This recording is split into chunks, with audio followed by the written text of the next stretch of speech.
એ અવતારી ઓલ્યો છે બીજો હનુમાન. પકડા નાત તમારી જય જય હો, પકડા નાત તમારી જય જય હો. સબૂર ત્યાં જ ઉભા રહેજો, એક ડગલું પણ આગળ વધશો નહીં. કોણ તમે? દહા ખાચર જ ને? સીતારામ સીતારામ. હા સાહેબ, હું દહા ખાચર. બોલો શું કામ પડ્યું? વલભીપુર ઠાકોર સાહેબનું ફરમાન છે, તમારી ગુનામાં સંડોવણી છે, તમને જેલમાં પૂરવાનો ઠાકોર સાહેબનો હુકમ છે. સાહેબ સાહેબ, મારી વાત તો સાંભળો. તમે મને કયા ગુનામાં લઈ જાવ છો તે તો કહો. અમે ચિઠ્ઠીના ચાકર છીએ, ખોટો વખત બગાડો નહીં, હાલો મારી સાથે. હે પ્રગટ પીર ફકરાનાથ બાપા, મારી રક્ષા કરજો. આપના દર્શન કર્યા પછી જ જમવું એવો મારો નિયમ છે. મારી ટેક તૂટશે તો આપની લાજ જશે. બાપા, ભગતની ટેકને જાળવી લેજો.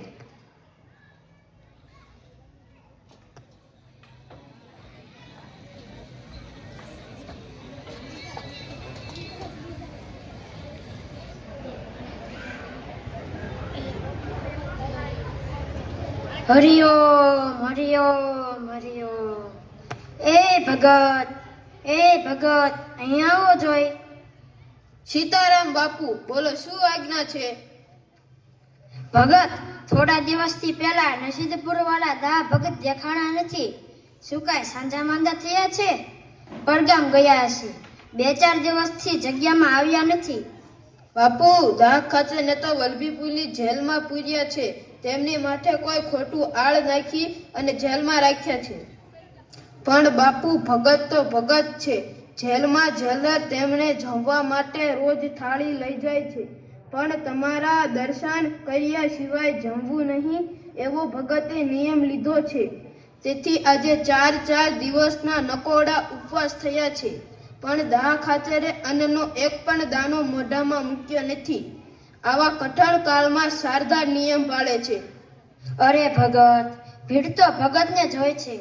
આ નરસિંહ મહેતા, મીરાબાઈ જેવાને કાંઈ ઓછા દુઃખ પડ્યા છે? આ વાત સાંભળી હું એ બેઠો રહું તો મારો ધર્મ લાજે. ભગત, મારે વલભીપુર દહા ખાચરને છોડાવવા જવું જ પડશે. હાલો મારી સાથે. હાલો બાપુ, હાલો. હરિઓમ હરિઓમ હરિઓમ હરિઓમ.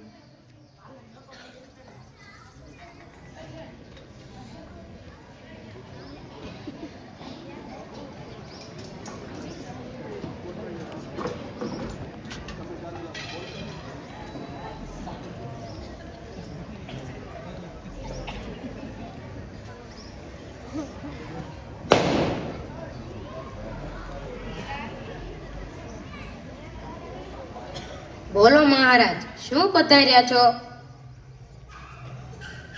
તમે મારા દા ભગતને જેલમાં પૂર્યા છે, માટે એ ભક્ત માણસ છે. દાહો મારો સેવક છે, એ કદી ગુનો કરે જ નહીં. ઈશ્વર ઉપર શ્રદ્ધા રાખવા વાળો છે, એ બિલકુલ નિર્દોષ છે. હું સાધુ એની ખાતરી આપું છું. મારા વચનમાં વિશ્વાસ રાખી તેને છોડી મૂકો. એ જમરાળા જગ્યામાં દર્શન કર્યા સિવાય જમતા પણ નથી. આવો નિમાધારી ભક્ત છે. તમે કહેતા હો તો હું તેનો જામીન થાવ. હા હા હા. લોભી ચેલા લાલચી ગુરુ દોનો ખેલે દાવ, ભવસાગર में डूबते बैठ पत्थर की नाव. અરે દહા ખાચરના જામીન થનાર તમે છો કોણ? હું જમરાળાનો ફકડો છું. તમારા ઠાકોર સાહેબને કહો કે પકડાના દહા ખાચરને છોડાવવા આવ્યા છે. બાપુ, તમારી વાતો ઘણી સાંભળી છે, પણ મહારાજ જેલની ચાવીઓ હજુના બંગલે રહે છે. મારીથી તમને તાળું ખોલીને દાહાભાઈને મળવા પણ ન દેવાય. એમ હોય તો તાળા ખોલવા અમારે ચાવીઓની કોઈ જરૂર નથી. જો તમારું તાળું. જાઓ, દરબારમાં ખબર આપો કે જેલમાં જમરાળાના ફકડાના થયા છે અને તાળા પર ચીપિયો મૂકતા જ તાળું તૂટી નીચે પડી ગયું છે. જલ્દી આવો.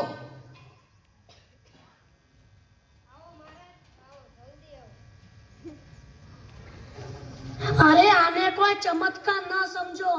આ તો મેલી વિદ્યા તરકટ કર્યું છે. ઠાકોર સાહેબ, આપણે સાધુ બાવાની સલાહ મુજબ રાજ નથી ચલાવવાનું.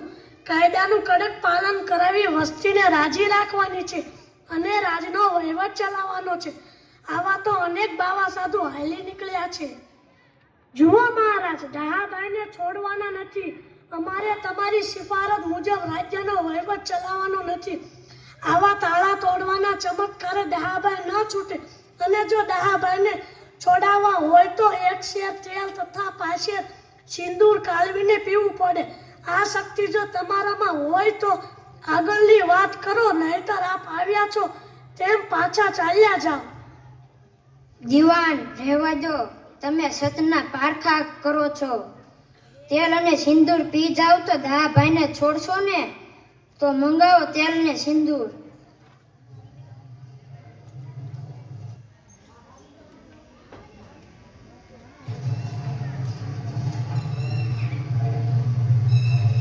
સંતોષ થયો?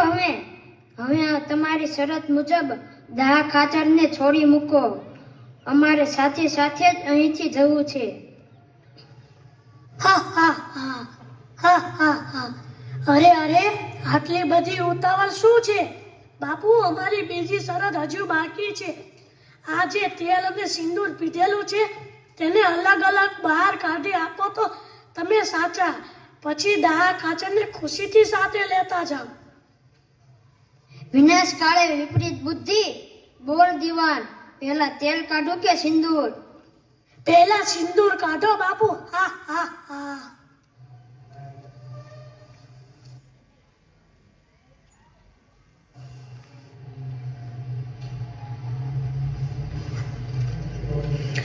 લે સિંદૂર અને તેલ બરાબર જોઈ લે. હવે કોઈ શરત હોય તો ભસવા માંડ. માફ કરો બાપ, રહેમ કરો. આપને ઓળખવામાં અમારાથી ભૂલ થઈ. અમારા કારભારી આપની પરીક્ષા કરી. આપ તો વિશાળ હૃદય વાળા છો, દુખિયાના બેલી છો. અમારા જેવા પામર જીવને માફ કરજો. ઠાકોર, તમે તો રૈયતના મા બાપ કહેવાવ. તમને કાંઈ નથી કહેતો, પણ આ તમારા દીવાનજી ખરાબ વિચારસરણી વાળા છે. આવા વેલા વધે તે પ્રજા અને આ રાજ માટે સારા નહીં. ઠાકોર સાંભળો, મારું વચન છે, તારા દીવાનનો વંશ નહીં રહે. આ ફકડો રીજે એને નવનિધિ આપે ને ખીજે તો મૂળ નાખે કાઢી. બાપુ, મારા લીધે તમારે કેવી કડવી વાણી સાંભળવી પડી, કેવી કેવી મુશ્કેલીઓમાં મુકાવવું પડ્યું. આવા અશ્રદ્ધાળુ લોકો પરચા આપી ઈશ્વરે આપેલી શક્તિ મારે લીધે જ ઓછી કરવી પડી. જા ભાઈ, તું મનમાં જરાય ઓછું ન લાવીશ. તારા જેવા ભગત તો લાખોમાં એક હોય છે. જે અમારા થયા છે તેનો વ્યવહાર પણ અમારે સાચવવો. હું તારા પર ખૂબ પ્રસન્ન છું. બોલ, તારે જે કઈ જરૂર હોય તે ખુશીથી માંગી લે. બાપુ, આ જગતના પદાર્થ તો માયા છે, દુઃખ દેનારા છે. આપ મારા પર ખરેખર પ્રસન્ન હો તો મારી અંત વેળા સુધારજો. અંત સમયે આવીને ઊભા રહેજો અને મારી અંતિમ ક્રિયા તમારા હાથે જ થાય એટલું હું માંગુ છું. તેથી વધુ બીજું કાંઈ નથી જોઈતું.